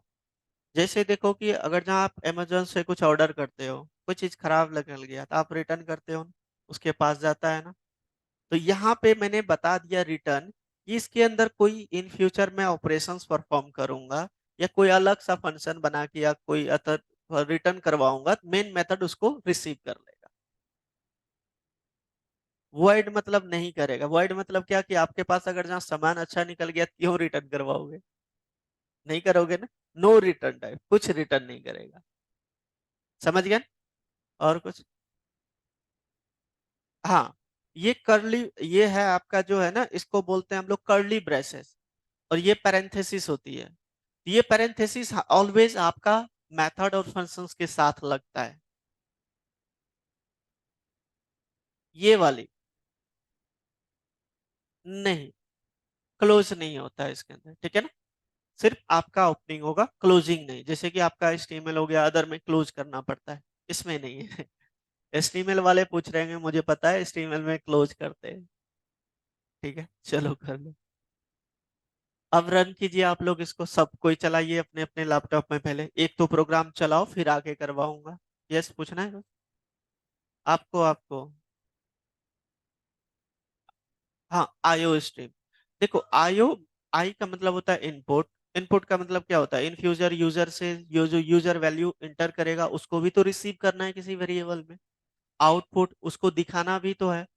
स्ट्रीम मतलब क्लास की चीजों को, जो क्लास की सारी चीजें, जितनी भी लाइब्रेरीज होगी, वो सारी चीजें इसके अंदर इंक्लूड है। इनपुट आउटपुट तो है, उसके अलावा भी सारी चीजें इंक्लूडेड है। ठीक है, तो ये इसका ये चीजें लगा दिया कि इनपुट आउटपुट स्ट्रीम मतलब इनपुट लेने के लिए, आउटपुट डिस्प्ले करने के लिए जो फंक्शनैलिटी, जो लाइब्रेरीज है, इस हेडर फाइल के अंदर है। क्लियर है? यूजिंग नेम स्पेस एक कंटेनर है। ये देखो, अगर जहां मैं आपको अभी जस्ट यहाँ पे मैं लिखता हूँ यूजिंग नेम स्पेस। ठीक है, देखो यहाँ पे using name space is means we can use the name space for the object and variable for the standard library. तो ये स्टैंडर्ड लाइब्रेरी, जैसे कि ऑब्जेक्ट, जो भी क्लासेस की चीजें हमने कोडिंग किया, जो भी चीजें किया, उसकी सारी चीजें इंफॉर्मेशन कहाँ रहता है? इस कंटेनर के अंदर। ठीक है, तो आप लिख सकते हो, आप ये वाली ही लाइन लिख लो। लिख लो, आप लोग ने तो पूछोगे बाद में। यहाँ पे लिख लो, इस जगह पे नीचे मैं यहाँ पे कॉपी पेस्ट कर देता हूँ,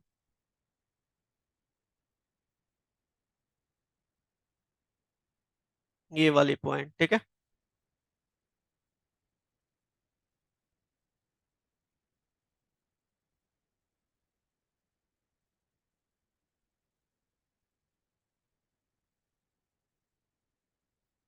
और सिंपल वर्ड में बोल सकते हो, इट इज अ कंटेनर। ठीक है, कंटेनर मतलब सब कुछ आ गया उसमें, ऑब्जेक्ट हो जाए, क्लास हो, सारी इंफॉर्मेशन होल्ड करेगा। समझ गए ना?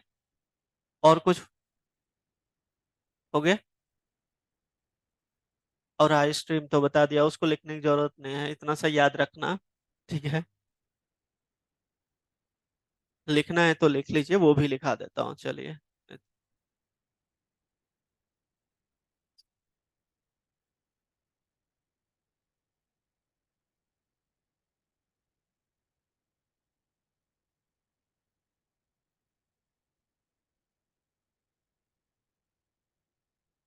Done, clear. चलो, अब ये इसमें हमने आईओ स्ट्रीम भी यूज किया है, तो चलो आईओ स्ट्रीम भी लिखा देता हूँ, क्योंकि देखो आईओ स्ट्रीम, तो आईओ स्ट्रीम क्या होता है? Standard input output stream. ठीक है, ये हेडर फाइल होता है, जो कि सी आउट, सी इन हो गया, एरर हो गया, ये सब चीजों को जो बेसिकली मेंटेन करता है। ठीक है ना, तो मैं इसको भी लिख ही लो आप लोग, जो चीजें मैंने बताया वही चीजें इसके अंदर लो। हेडिंग डाल देना आईओ स्ट्रीम, और लिख लो इस पॉइंट को भी, याद रहेगा। देखो, IO stream stands for standard, या आप स्टैंडर्ड हटा दोगे, इनपुट आउटपुट हो। This header file contains the differentiations of objects like C in, C out, ये सब चीजें जो बिलोंग्स करता है, etc। और कुछ फंक्शन भी आता है, आईओ मेन, आईपी हो गया, ये सब बाद में डिस्कस करेंगे हम। मैनिपुलेशंस के लिए यूज होता है। This method declare in this file are use for the manipulating string. String मतलब उसकी डेटा को मैनिपुलेट मतलब चेंज करने। ठीक है, लिख लो, सब कोई लिख लो, इस पॉइंट को नोट कर लेना।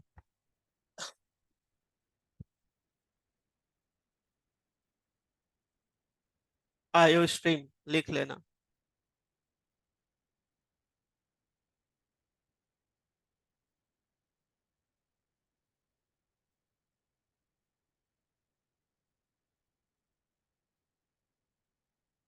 और क्लास के बाद ना, सब कोई आप नितिन सर के पास चले जाना, अकाउंट ऑफिस में, सर ग्रुप बनाए हैं, सबको ऐड कर देंगे।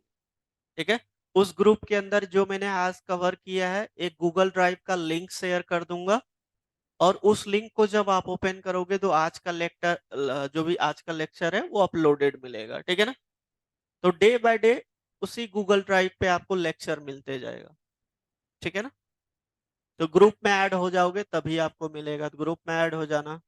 अकाउंट ऑफिस में सबको क्लास के बाद जाना है, ठीक है।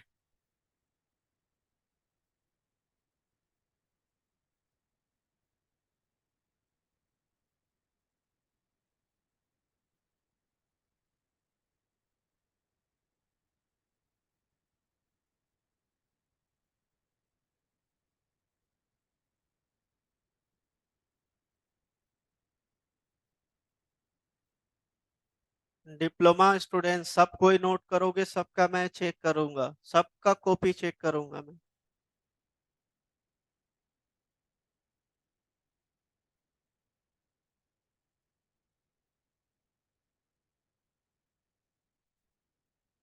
ठीक है, लिख लिया। अब यहाँ पे इंट मेन मैंने बताया कि ये मेन मेथड है, और इंट आपका रिटर्न टाइप होता है ना। चलो इंट मेन मैंने यहाँ पे लिखा।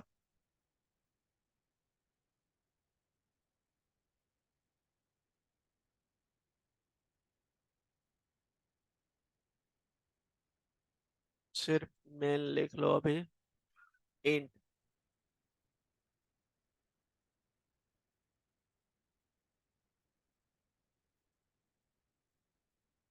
हाँ बता देता हूँ। अब ये देखो, इंटीजर डेटा टाइप आ गया, ये आपका रिटर्न टाइप कहलाता है। इंटीजर रिटर्न टाइप, ठीक है।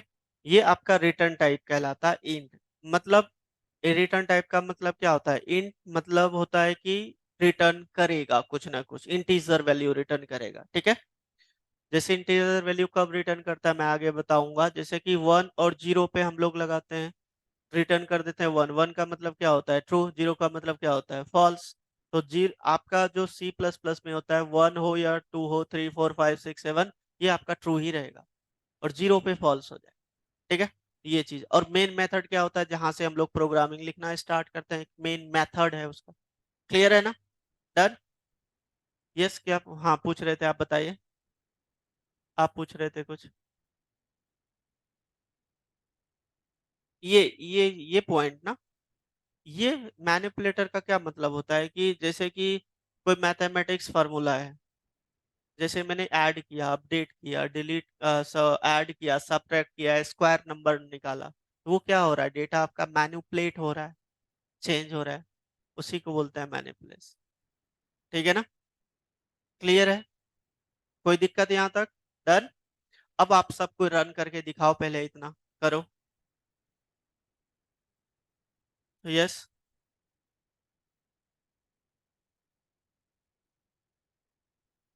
ओपन कीजिए आप अपना टर्बो सी। टर्बो सी करो, करो इसको सब, टर्बो सी पे करो। रिटर्न टाइप होता है, इसका मतलब देखो यहाँ पे इंट लिखा ना मैंने, यही चीज आप उसमें लिखोगे तो यहाँ पे रिटर्न टाइप लिखना पड़ता है।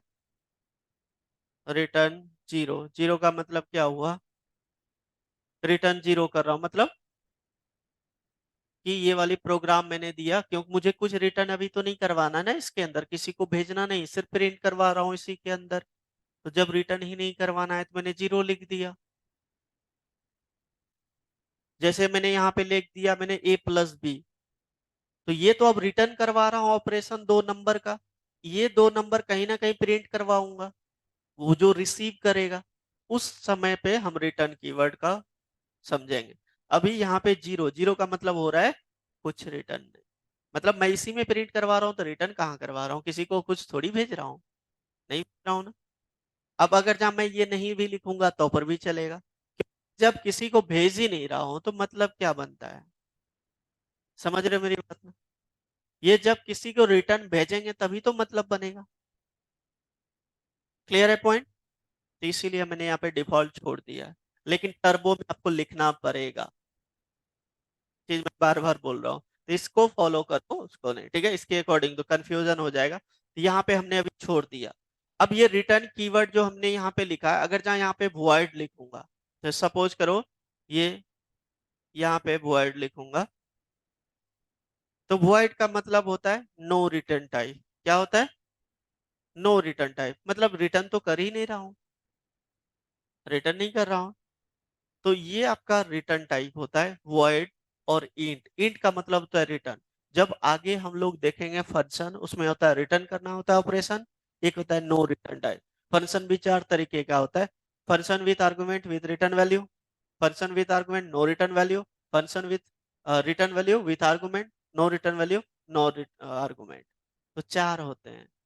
तो उसके अंदर ये कीवर्ड यूज होता है। हम कंप्लीटली डिस्कस करेंगे वन बाय वन, जब टाइम आएगा मैं करूंगा, ठीक है ना? क्लियर है? तो अभी इतना सोच, इतना ही समझो, क्योंकि नहीं कंफ्यूजन हो जाएगा। हर चीज का अलग अलग काम है, मिक्सअप नहीं करना है, ठीक है? चल गया सबका? सब? चलो, अब सेकंड देखो। अब मैंने ये बताया कि सेकंड चीजें, ये वाली पॉइंट को देखो, इनपुट। वहां देखो मैंने क्या लगा है, आई ओ स्ट्रिंग। अब यहाँ पे इनपुट, ये मैंने यूजर से वैल्यू लेना है। इधर देखो आप, लैपटॉप नहीं। तो ये इसका काम तो हम समझ गए, इसका काम तो समझ गए कि ये आउटपुट करने के लिए यूज करते हैं, है ना? अब इसका समझते हैं हम। तो इसका काम होता है यूजर से कुछ भी लेना, किसी टाइप की वैल्यू को लेना, इनपुट। तो उसके लिए हम यहाँ पे यूज करते हैं, सपोज करो मैंने यहाँ पे लिख दिया, मैसेज यूजर को दे रहा हूं क्या, inter your name, your name. Clear है? तो यहाँ भाई जब इंटर करेगा तो कहीं ना कहीं तो रखोगे, और इंटर करने के लिए एक तो कमांड लाइन ओपन होनी चाहिए। मैसेज सिर्फ डिस्प्ले हो जाएगा, फिर इंटर कहाँ करोगे आप, है ना? तो रिसीव, किसी चीज में रखने के लिए, रिसीव करने के लिए उस वैल्यू को सी इन ऑब्जेक्ट यूज होता है। सी इन, अब सी इन का मतलब क्या हो गया, देखो सी इन, सी मतलब होता है, सी मतलब कंसोल, इन मतलब इनपुट। ये भी प्री डिफाइंड ऑब्जेक्ट है। क्लियर है? Good out. अब यहाँ पे हम लोग आउट में लगाए थे इस तरीके से।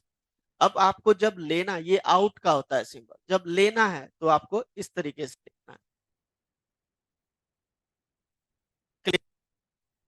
यहाँ पे जो वैल्यू होगा, किसी वेरिएबल में लोगे आप, रखने के लिए आप रखोगे किसी वेरिएबल में। सपोज करो मैंने यहाँ पे ले लिया स्ट्रिंग टाइप का वेरिएबल, स्ट्रिंग नेम, ऐसा कुछ ले लिया, ठीक है? और यहाँ पे मैंने दे दिया नेम वाले वेरिएबल में रख दिया, रख दिया। तो स्ट्रिंग डबल कोट के अंदर जो लिखते हैं ना, वो स्ट्रिंग टाइप वैल्यू होता है। और इस स्ट्रिंग टाइप की वैल्यू को स्ट्रिंग वाले वेरिएबल में रखोगे तो एरर नहीं आएगा, क्योंकि उसका टाइप सेम हो गया। सेम हो गया तो रख लेगा, अगर जहाँ टाइप ही अलग हो जाएगा तो नहीं रखेगा, एरर देगा। क्लियर है? अगर जहाँ मैं ये चलाऊं फिर से, let me check, compile and execute, क्या आता है देखो, आ रहा है आपके पास एक न्यू सा ओपन होके, और यहाँ पे देखो लिखा आ रहा है इंटर योर नेम। इंटर करो, जैसे मैंने यहाँ पे लिखा दीपक गुप्ता, देखो इंटर हुआ, जैसे प्ले हो गया, क्योंकि नेम वाले वेरिएबल में होल्ड करके रखा है मेरा वैल्यू। क्या? अभी तो, अरे ये तो नेम वाले वेरिएबल यार, मैं कहने का मतलब है ये नेम वाले वेरिएबल में चल गया। आउटपुट करेंगे तभी तो होगा। तो अभी हम कहाँ किए, तो ये देखो डिस्प्ले हो रहा है, ये वैल्यू कहाँ पे चले गया, नेम वाले वेरिएबल में, इसमें चले गया, चले गया ना? अब मैं इसको चाहता हूं कि प्रिंट करने के लिए, तो मैं फिर सी आउट यूज कर लूंगा प्रिंट करवाने के लिए, है ना? तो यहाँ पे लिख देता हूं योर नेम इज, क्या नेम है, तो यहाँ पे नेम को प्रिंट करवाना है। फिर से आपको इसको क्लोज करने के बाद फिर से अब जितनी वेरिएबल प्रिंट कराओगे आप, फिर भी आप लेफ्ट शिफ्ट को यूज करोगे। ये सिंटेक्स है। तो मैंने यहाँ पे लिख दिया नेम, लिख दिया ना? नेम वाले इस वाले वेरिएबल को यहाँ पास कर दिया, और ये मैसेज आ जाएगा उसके साथ, और जो भी वेरिएबल में स्टोर है वो प्रिंट हो जाएगा। ठीक है? चलिए देखें चला के। तो मैंने यहाँ पे लिखा दीपक गुप्ता देखो आ रहा है, your name is Deepak Gupta लिखा। क्या? आपका ब्रांच कौन सा है? पास आउट है आप? कौन सी ईयर है? सेकेंड ईयर है? तो सी सी प्लस प्लस था उसमें? हे भगवान, तब तो आपको सी, अगर जहाँ इतनी कॉन्सेप्ट नहीं आ रहा है, फिर तो सी करना पड़ेगा। क्योंकि देखो स्ट्रिंग होता है कि आपकी वैल्यू, जो आप नेम लिखते हो, एड्रेस लिखते हो, ये सब एक स्ट्रिंग टाइप माना जाता है। स्ट्रिंग होता है कैरेक्टर, सेट ऑफ कैरेक्टर। अब सिंगल मैंने यहाँ पे लिखा है, जैसे कि मैंने लिखा दीपक गुप्ता, तो डी जो है वो कैरेक्टर कहलाता है। एक से ज्यादा कैरेक्टर को स्ट्रिंग कहते हैं। क्या? डेटा टाइप का ये तो पार्ट ही नहीं है ना। स्ट्रिंग डेटा टाइप का पार्ट ही नहीं है ना। अरे डेटा टाइप अलग की बात है, तू रहने दे। ये मैं इस फंक्शन कर रहा हूँ कि ये जो आउटपुट है, इनपुट है, इसका क्या मतलब है। मैं तो इसी पे। हाँ, तो डेटा टाइप अभी बहुत दूर की बात। पहले तो आपको कीवर्ड पता होनी चाहिए, तभी तो नहीं इसको क्या ये हेलो। हाँ देखो, तो ये आउटपुट, ये जो होता है, ये स्ट्रिंग क्या होता है, ये सेट ऑफ कैरेक्टर। जैसे नेम हो गया आपका, जैसे मैं कॉलेज का नेम हो गया, किसी एम्प्लॉय का लिस्ट हो गया, ये सारी एड्रेस होता है ना, ये एक डबल रखते हैं। नंबर को छोड़ के, नंबर के लिए अलग होता है, वो डेटा टाइप में आ जाता है। जब मैं डेटा टाइप कवर करूंगा उस समय बताऊं। अभी सिर्फ नेम को बता रहा हूं, ठीक है ना। क्लियर है? तो ये नेम किस टाइप का रखेगा, डबल कोट के अंदर जो आप रखोगे, वो इसी चीज को ये होल्ड करेगा। क्लियर है पॉइंट? अब ये हमारा हो गया, जैसे मैंने इंटर करवाया उसको इस वेरिएबल में रख लिया, और फिर मैंने इसको आउटपुट करवा दिया। क्लियर है पॉइंट? डन। तो ये हुआ इनपुट और आउटपुट का काम क्या है। डन। कोई डाउट? नोट कर लीजिए इसको।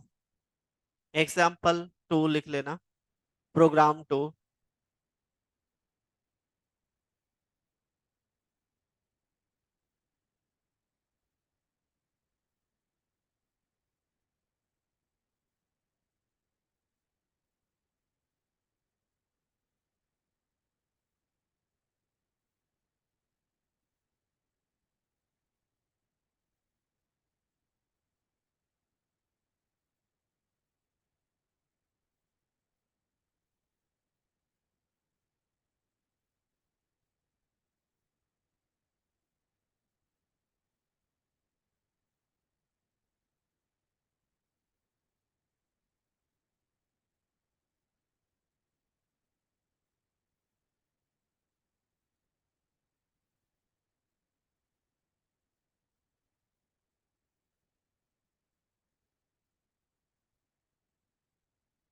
और ये आपका जावा का सिलेबस नहीं है, याद रखिएगा। ये तो मैं करवा रहा हूँ इसलिए कि आप लोग का लॉजिक, इसके लिए भी आपको, नहीं तो अगर जहाँ कोर्स लोगे तो पेमेंट करना पड़ेगा, याद रख लो।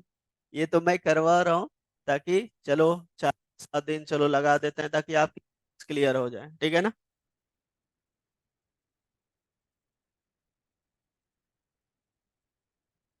यही चीज आप पीएचपी करते हैं, डॉट नेट करते हैं, तो इसकी जरूरत ही नहीं है। नोट कर लिया? डन। चलिए, अब देखो सी इन का क्या मतलब होता है। हमने सी आउट लिखा था, अभी लिखा था ना। तो देखो सी इन भी प्री डिफाइंड ऑब्जेक्ट है, ये देखो, सी इन इन सी प्लस प्लस, ये भी आपका प्री डिफाइंड ऑब्जेक्ट है।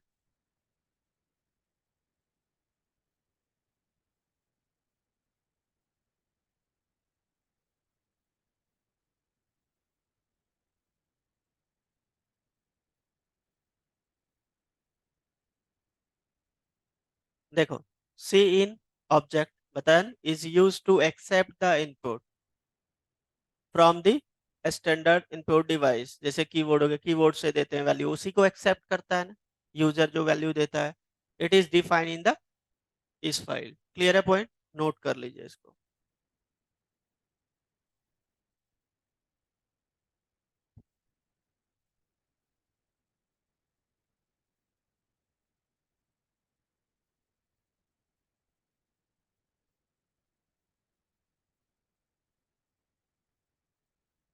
और टाइम है 11 o'clock, तो 11 o'clock आ जाना है। 11 से 12:30 तक टाइम है, ठीक है। उसके बाद भी बैच है मेरा, तो इसलिए टाइम पे आ जाना है।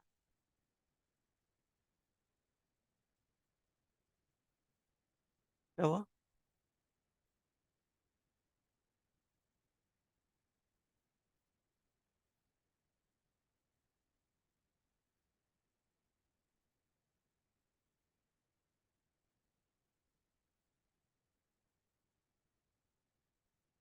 अच्छे से करना है तो देखो, थोड़ा टाइम लग जाए मैं करवा दूंगा, चाहे 5 दिन लग जाए, 6 दिन, 7 दिन, 8 दिन, अच्छे से करवा दूंगा। प्रैक्टिकल करनी है, ठीक है। टाइम जो भी लग जाए थोड़ा एक्स्ट्रा डजेंट मैटर, लेकिन आपको आनी चाहिए।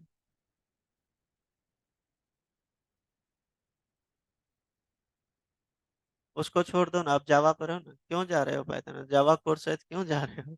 कंफ्यूजन, यही तो बता रहा हूँ। कंफ्यूजन मत रखो, उसको भूल जाओ, जो जो आज कर रहे हो उस पे कंसंट्रेट करो, ठीक है।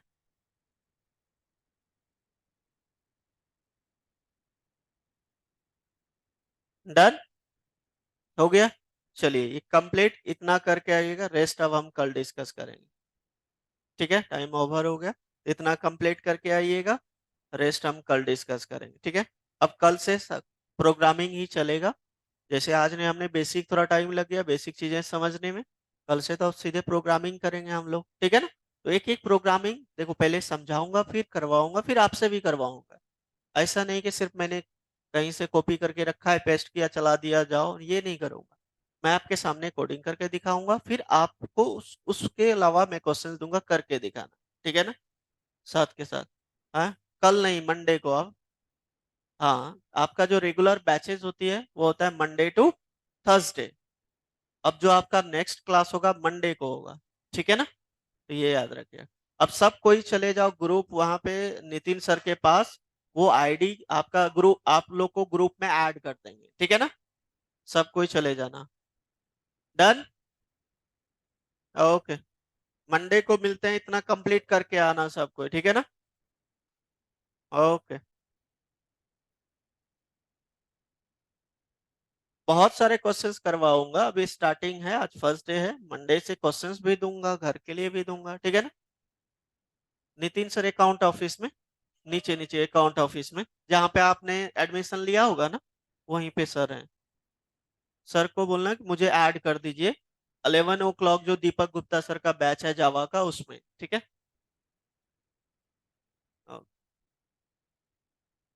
हाँ, मंडे रहेगा नेक्स्ट क्लास।